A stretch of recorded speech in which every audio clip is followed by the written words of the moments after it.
Hello ladies and gentlemen, how are you doing? I hope you're having a great day or night whenever you're watching this. This is a very special time for me because it's almost 1 year anniversary since I posted my hair journey, and this is kind of just an updated hair journey up until 2023. Let's first quickly go through from 2017 to 2022, and then I'll see you on the other side taking you from 2022 to 2023. I'm not gonna spoil it, but there are some drastic changes that happened in 2022. Let's go through it.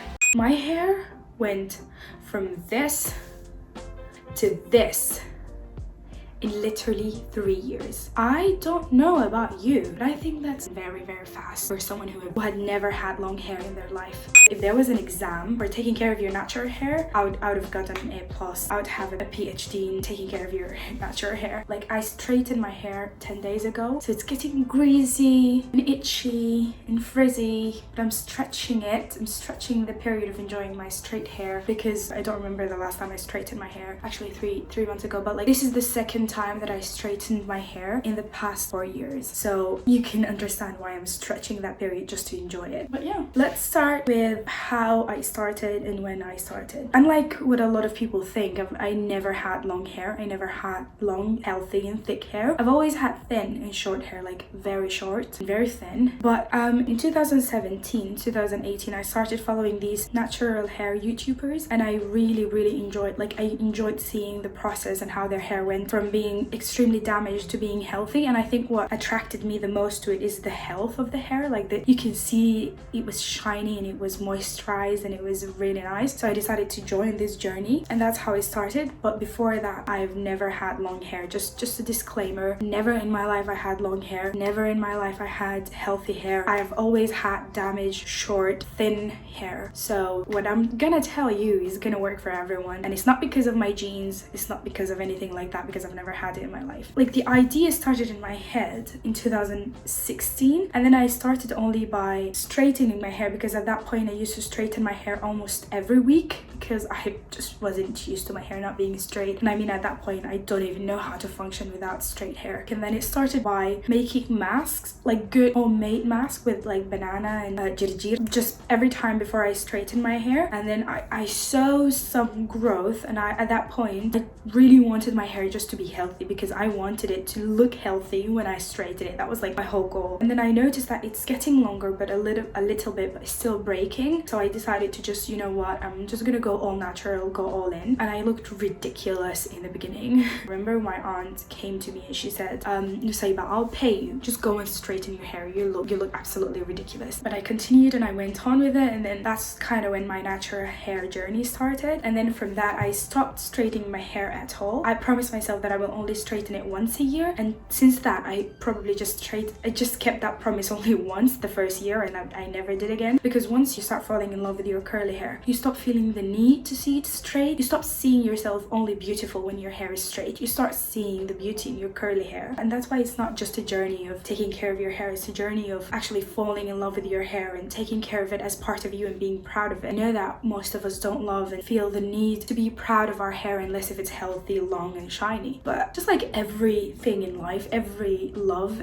or relationship in life, with everything, you need to love it through the bad and the good. And that's kind of one of the main things that I learned throughout my journey. So moving on from 2017 to 2018, I was going through the transitioning stage, and it took so long. I actually think that it took only 1 year, but it took so long because I did not do a big chop. And I know right now I'm a big advocate of big chops, because it's just, being in the transitioning stage is so difficult. It's so freaking difficult, and everyone who's in that stage right now, I'm so proud of you. You're so strong. But at this point, I really think that I wish if I can go back, I would just do a big chop. But I mean, it's understandable, especially the first time going into it, you would not want to do a big chop because it's your hair that you've known for the longest, and you're going into a journey that you don't even know how it's gonna end. So you just don't want to risk it and chop all your hair off, and then if it didn't work, you're gonna be like, oh shit, well, what am I gonna do now? I'd recommend, if you are in that stage right now, I'd recommend you do a big job. But I support you either way. It was very hard to style it. I didn't know what to do with it. Most of the time I just keep my hair up or back. I just could not handle it. Towards the end of it, I discovered Flexi Roads, and oh my god, I abused them. Everyone who knew me during that stage knew that I would do it every single week. Like every single week I would use Flexi Roads. This is how it looks, and it was so nice. Like it gave me that healthy curl that I was looking for, and it kept me going, you know, it kept me going, but my hair was still a little bit damaged. So by the end of 2018, I believe 2018, I just cut all the damage off, and it was a big chop, but at that point my hair was already long. My natural hair was already here, like this length, so I did not feel like it was a big chop. I felt like it was just cutting off the damage, but the damage was so long. Like I'm not gonna lie, that was so long, and that was the longest my hair have ever been. So yes, it was difficult finally getting to that length, and then prioritizing health over length, and then just chopping it all off. It was a real nice feeling, but I kid you not, from that point of me cutting all the damaged hair off, my hair growth skyrocketed. Like I kid you not, my hair went to that same length that I cut it from in about 4 months, and that is massive. That is not something like that's not short. That is very long. And mind you, during all this period I used to do a mask every week, different masks. Most of them were natural, but I would do a deep conditioning as well. I don't want to get into the details of my weekly routine. I'll definitely do a video about that at some point, but I was making sure that it's moisturized, that it had protein that it needs, that it had oils that it needs, and I would not over manipulate my hair, like just do so many hairstyles to it or like straighten it. I never straighten it. I used to just like take care of it. I used a lot of henna, like a lot of henna. Most of my masks included henna. I would do an egg mask, I would do a banana mask, I would do a avocado mask, I would do a mayonnaise mask, I would do all kind of masks that I will definitely talk about at some point. But during this period I watched so many videos about natural hair that I consider myself an expert. Like I could get a degree on it. If there was an exam for taking care of your natural hair, I would have gotten an A+.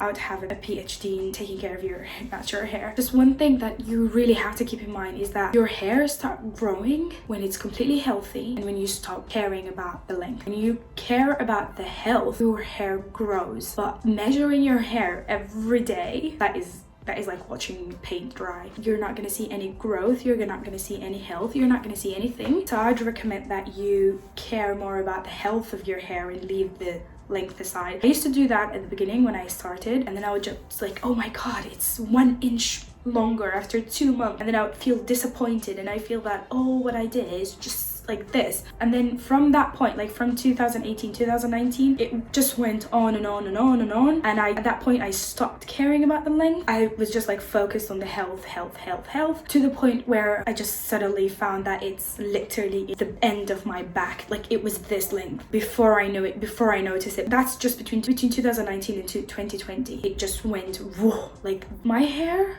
went from this to this in literally 3 years. I don't know about you, but I think that's very, very fast for someone who had never had long hair in their life. Fast forward to now, which is now it's a little bit longer, like very long. One very important tip that I will just say right now is that you need to cut your hair constantly. I cut my hair about 2 inch every 3 months, and at the beginning I thought that's cutting length off, but you're actually cutting damage off. And it's also very important to sleep on a satin pillowcase to protect your hair.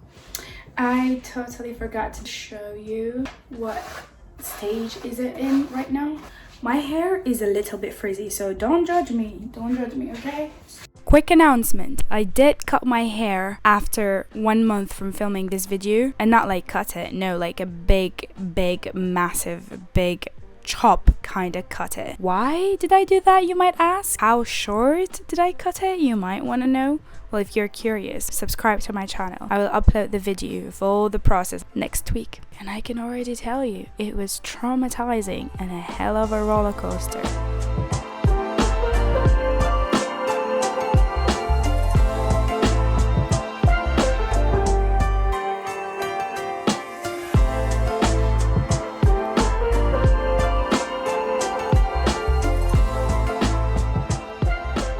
Alright, welcome back. So now let's start from cutting it. 1 month after that I did cut my hair, and the video of my haircut is here. I will link it somewhere here. Also gonna put it in the description box if you want to watch it. But to summarize what happened since I cut my hair until now, which is almost a year, and the hair growth that I went through. So first thing I want to start by saying that haircut, even the way that I was going through that whole cutting my hair, was a roller coaster to say the least. I did realize after that it was a terrible haircut. Got some parts that are too long and some parts that are too short, and even though for weeks after that I continued to find one that is long and then cut it individually, and that wasn't great because I think about 3-4 months after that I went to get my hair straightened. It was a very terrible sight to see. It was just like here it was long and then it was short and then it was long, and it was just like a terrible haircut. And that's the power of curly hair, because when you have curly hair you don't really notice a terrible haircut because it just curls up at the end and you can just like always pin it where you want it. But when you straighten it, that's when you notice if you have a good haircut or a bad one. After I straightened it, I did get a professional haircut where it was like cutting all my hair on the same level. Sorry if I'm looking down, by the way, I'm looking at my phone trying to show you the pictures. I'm not gonna lie, after cutting my hair the first time I did feel like it was too short, and I did feel like it was a big adjustment for me. I did talk about that in my big job regrets, so I'll link it here, go ahead and watch it. But it was a big adjustment, and I'm not gonna lie, I think that's the moment when I realized why everyone was saying take your time. To be honest, just cutting that much hair, it was just a drastic change in my life. But anyway, let me show you pictures throughout the months and how it was. So here we have in March when I first cut it and how it was. As you can see, it was very short. It was also not really the curls that I was looking for, but I was trying to adjust to it and make sense of what I have done. I did cut it as a bob, as a like ear length haircut. Kind of wanted some edgy cut, but to be honest that didn't end up being the case because I did cut it when my hair was wet, totally forgetting about the magical thing curly hair does, which is shrinkage. So it ends up being above my ear at some point. As you can see, it was getting frizzier because I think around that time I wasn't really taking care of it. I was just trying to comprehend what I just did, so I wouldn't do a lot of masks. I wouldn't take care of it at all. I was just kind of genuinely trying to wing it. Actually, if I could go back in time to that me, I would definitely do a lot of hydration masks, but you know, no regrets. I did try and play around with styles. Sometimes I would put it back, sometimes I would just play around with it, fluff it, try to make an afro at some point. Then I went on to more defined looks, trying to get that frizz out. I didn't like it as much because that took the volume out of my hair. You can see that my hair, for example, was literally here. Like, I am not kidding, it was here and sometimes here. That's how long my hair was.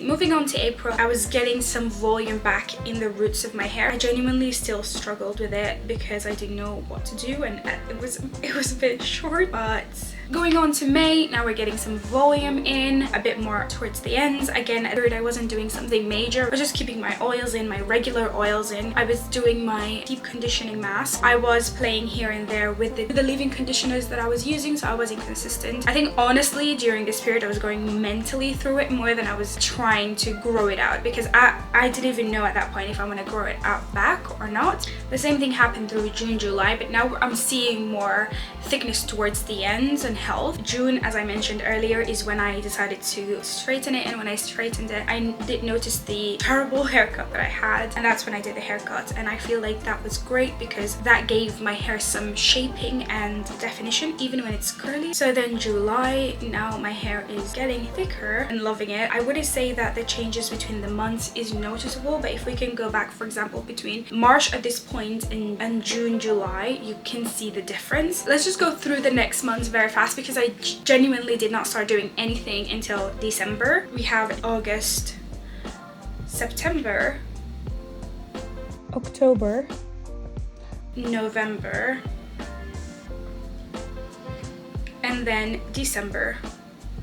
November, December is the time that I started taking care of it. I started doing regular hair masks that I shared some of them in his channel. I will link it here or there as well. Around that time, I also started taking care of my diet. I just want you to know that I didn't do protective hairstyles during this period last year since I cut my hair, except that one time for 2 weeks. But I think if I can go back in time, I would do more protective hairstyles because I think they're nice to protect your hair, and I probably would start doing more of them in the future. Coming on December, I decided to straighten my hair. I have a video here of me and my sisters was trying to straighten my hair at home. By the way, it's a terrible thing. I probably would not advise. I think in the future I would prefer to go to a specialist or someone who's a professional to straighten my hair for me, because I don't do it that often, so might as well just make it worth it, you know?